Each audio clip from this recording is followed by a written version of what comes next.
we come to a very different set of concepts when it comes to the resurrection of the dead as described in the New Testament. Now, we have a number of different paradigms in the New Testament as far as what happens when somebody dies. These paradigms I've laid out for you. First of all, there is the Greek paradigm, and many people still believe this to be the paradigm through which they see the Christian view of resurrection. So let me illustrate what I mean.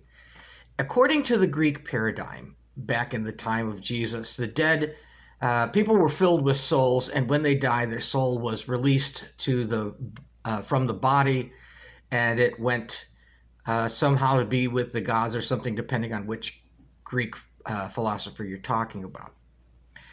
In the Gospel of Luke, as Jesus is dying on the cross, one of the criminals who is being crucified with him asks Jesus to remember him when he's coming into his kingdom.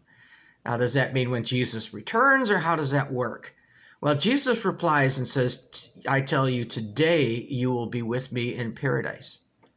Which forces us to ask the question, what does he mean? Where is paradise? Where are they going? How is this only going to happen in one day?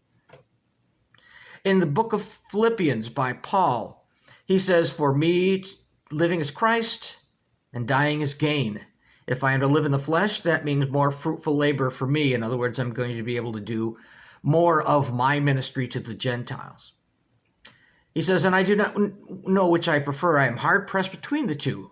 My desire is to depart, that would be to die, and be with Christ, for that is far better. Now, Paul doesn't say exactly what it means when he says being with Christ. In which way? Is it that his soul leaves the body? Well, later on we'll find out that Paul doesn't really feel that way.